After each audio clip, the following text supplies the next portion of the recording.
Hot Yoga's Warrior 2 and Triangle Pose Complete Guide. Now, the Bikram world, they don't call it Warrior 2. It's just that particular position is the setup for Triangle. In my opinion, if you do a good Warrior 2, it's a great setup for Triangle.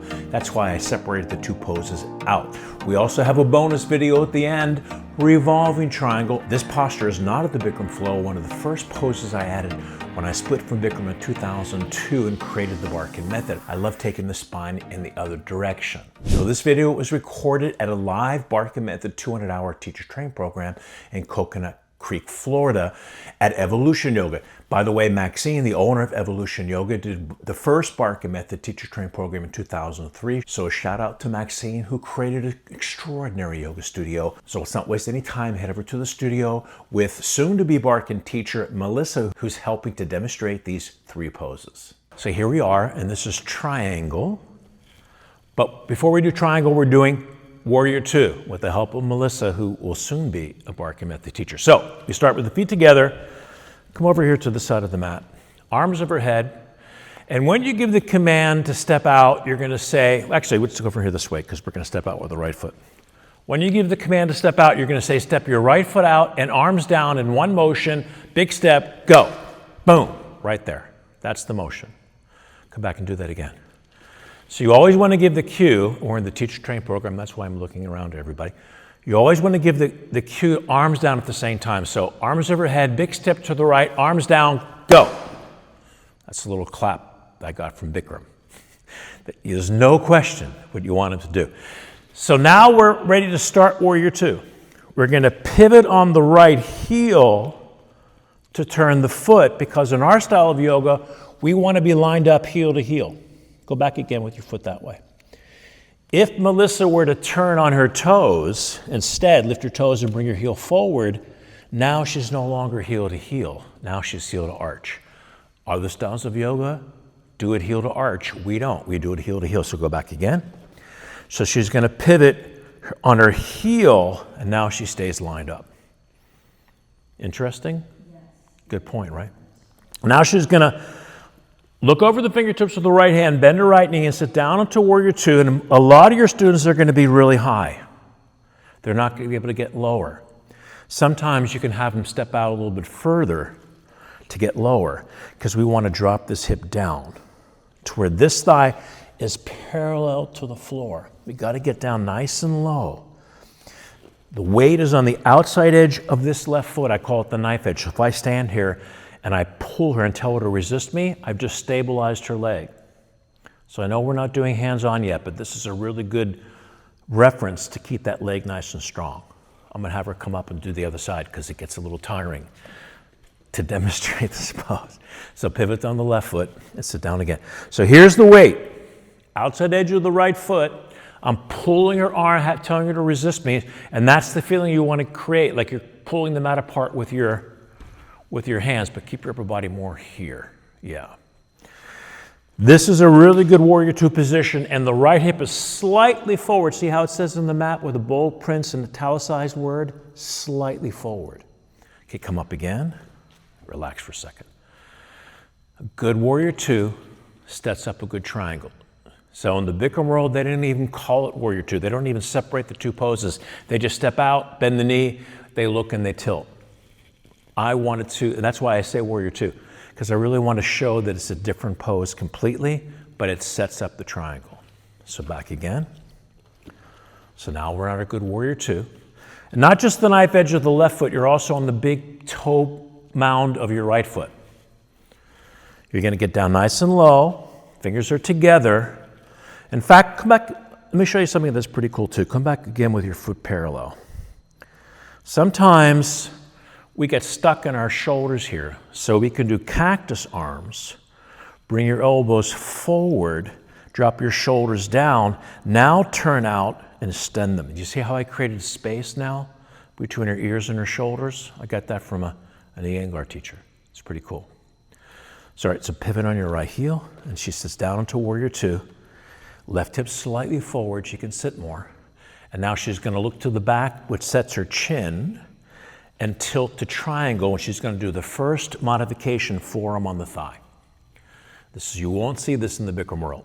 But this is a real good modification because what we want to do is keep the upper body high and the hip low. Because the big mistake people make when they do this position from Warrior Two is that they drop their shoulders to touch the foot. So the shoulders drop down and their hip lifts up in the air and they're stuck there. So what we can do instead, look to the left, we stay high, bring the forearm on the thigh, and now her upper body is going to be lifted.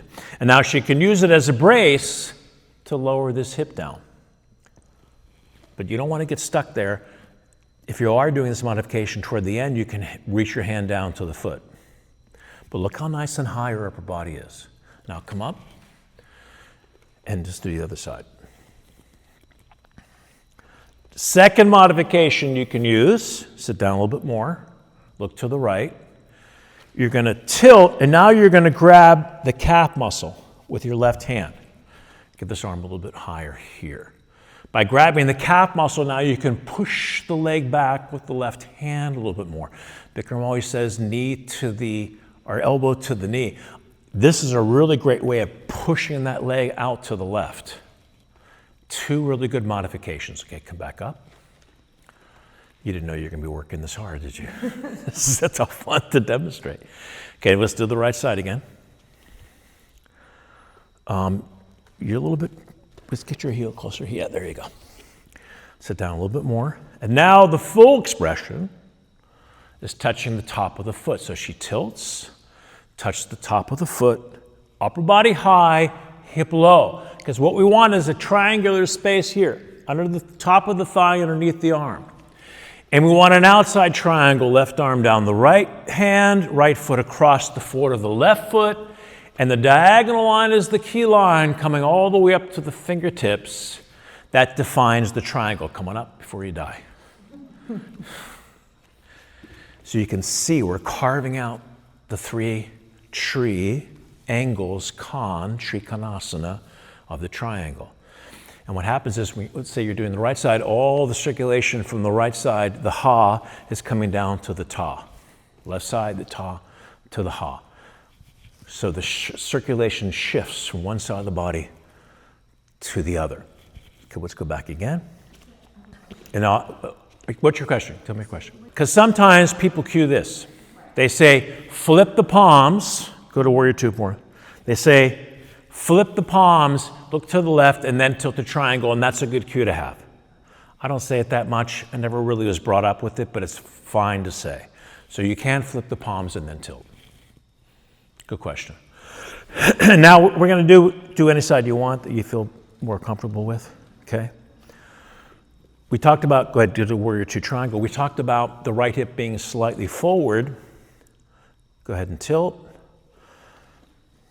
The right hip slightly forward to the mirror, so then the upper body can twist back. So we're going to twist the body back without moving the hip, and that's in opposite direction. So the whole thoracic area is twisting back. It's like a standing spine twist motion. That's really important. And now sometimes the neck gets stuck, which we just talked about before. So go back again to any side you want. And let's say she tilts the triangle and she gets stuck here with her neck. And I got this from my Yangar teacher, Elise Miller. You can take your left ear to the shoulder and then rotate your head to the shoulder. And look how beautifully she just lined up her neck with the shoulder. And that takes all the pressure off. Good. And there it is. Warrior Two triangle. So many of your students are going to be so high. That's why offering the modification forearm on the thigh will be a big advantage for them. But if they are doing the forearm to the thigh, you want to encourage them at the end to reach the hand down, touch the foot. So let's go back again, because this is something that's a little different in the Bikram world to the Barkan world. Bikram has you touch the big toe. And if you touch the big toe, I believe it brings the upper body too low. Touch your big toe. Touch it. See how it just dropped her shoulders? That's why I like the top of the foot, because it keeps you higher, the hip lower. This hip drops down and the chest lifts up, and then you can see the difference in the triangle right there. Okay, come on up. Pardon the interruption, but I wanted to illustrate a point. This is really an important point. There's no such thing as traditional yoga or regular yoga. There are many different styles of yoga, like there are different expressions of the martial arts, different expressions of dance. There's modern, jazz, ballet, tap, line dancing, extremely different, all expressions of dance. Same thing in yoga. Over thousands of years, especially in the last 100 years, that styles of yoga that choose to practice hatha yoga have their different approach. Sometimes it's the same pose with a different name. Sometimes it's the same name with different postures. Open yourself to understand that in our triangle, we keep the front leg bent at 90 degrees. Other styles of yoga have the front leg straight. Yoga Journal did an article years ago on 6 different triangles from 6 different lineages. So the reason why I'm making this little interruption is to educate you and understand that there are different expressions of yoga, different styles, who's right, who's wrong. They're all traditional in their own right. So let's head back over to the studio with Melissa at Coconut Creek at Evolution Yoga, continue to demonstrate these poses. And we're one of the few styles of yoga that even has mirrors. In the Ashtanga room, they don't have mirrors. Iyengar doesn't have mirrors. Shivananda doesn't have mirrors. Yeah. All right, bonus pose, revolving triangle. Okay. So we're going to be in downward dog in the Barkan method to get to revolving triangle. Let's do that. I'm sorry, face the other way. Let's face this way, because we're going to do the right side first. So in order to get to revolving triangle, we're going to bring the right leg up, hip square, foot flexed. In fact, you can get the leg higher if you can keep the hip square. You don't have to keep it so low. Now point the toe, externally rotate the hip. Turn it back to square without dropping the height. See how she can keep herself square and not have to have the leg so low? Now the foot comes underneath the heart. Hands on the hips come up. Straighten both legs, and we are square to the front. You can step out just a little bit more. Not much, yeah. Could you go grab me a block, April? The weight's on the outside edge of this left foot, the knife edge, just like we did in Warrior Two and Triangle. The big toe mound of the right foot, so that the legs are straight. You can turn the hip a little bit more to square. With the right leg out, we always know the opposite arm is the left arm on this side. The left arm comes up. And you can use a block. Sometimes it's not even a modification. Sometimes it's just anatomical. You may need the block, even if you're an advanced student. So I'm going to put the block here. And she's going to place your hand onto the block so that, because we want the spine to be tabletop. If she were to bring her hand to the floor, she's no longer tabletop. She's now tapered down. So if we're going to go on the block, that gets her a nice tabletop position. We'll start from the ground up. Like I said before, big toe mound of the right foot, outside knife edge of the left foot. The inner thighs are going to rotate in. They call in Anusara the inner spiral. She's going to scoop the tailbone, lengthen out to the middle of the mat. So when you're teaching this pose, you're going to teach it on Monday, you've got to give me the foundation points. Big toe mound right foot, outside knife edge left foot, inner thighs in, right hip back, scoop the tailbone, lengthen out. And then you can say, now rotate lower, middle, upper back, shoulder. And when you can stack the shoulders, then the arm comes up to revolve the triangle. Keep that front leg straight. One of the big corrections I make in this pose is that some people can't rotate too much. So what happens is they bring their arm up from here. I call it the chicken wing, and nothing's happening here. The only thing that's happening is she's torquing out her shoulder. So if she couldn't rotate, she's better off keeping her hand on the hip and just staying here and work the rotation. But once you can get all the way around, then the arm comes up as a result of the upper torso rotating, or the thoracic vertebra rotating back. Okay, another big mistake people make in this pose, just like we talked about in the lunge twist. They start to rotate, they do this. Their head is now pointing to the corner of the mat, and they're creating a C shape here. So what we want instead, that's why we want to use the cue to scoop the tailbone to lengthen out to the middle of the mat. So now she's rotating off of this parallel axis here. Now rotate lower, middle, to keep the head more here, shoulder, and now the arm comes up, and the cue here is to pull the hip back. You see that? All of a sudden we created a vertical line here by pulling the hip back and keep pushing into the back foot. Straighten that front leg. And there's the revolving triangle. You want to come up and do the other side so you don't walk around with a limp? Yes. But do your left leg out instead. Oh, yeah. Now I'm all mixed Yeah. up. Okay. Now, by the way, let's talk about this for a second. Bring your right arm up. In the Ashtanga world, in the Yango world, they bring their foot on the outside of the foot, that side of the foot. The reason why I don't like this position is because now she's over here again.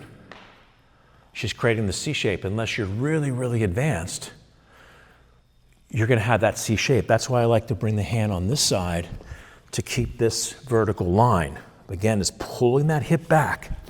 That's the key to this position, pushing. So now scoop, rotate lower, middle, upper back shoulder. And as a result, the arm comes last. Spread the fingers wide in this one. Straighten that front leg, but there's a soft, what I call micro bend to the knee. And left hand down. That pulling the hip back is revolutionary because it really gets that long vertical line in your spine. Questions on this one? The right outside edge of the right foot is flat. The knife edge is down.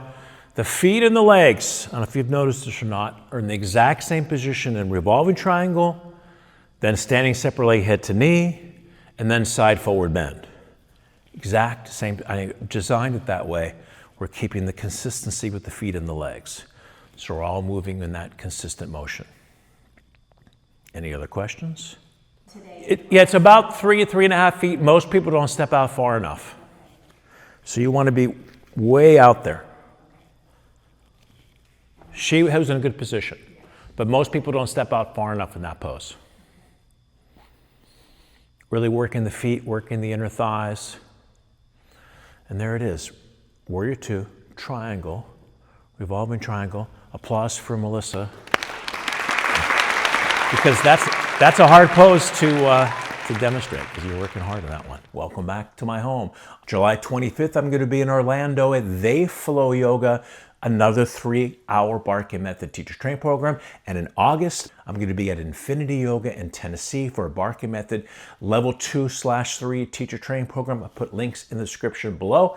That's our episode for today. Thank you so much for watching. New to the channel, please consider subscribing. Any questions or comments, especially about these poses, put them down below. I'm happy to get back to you. And I'll see you at the next video. Bye, everyone.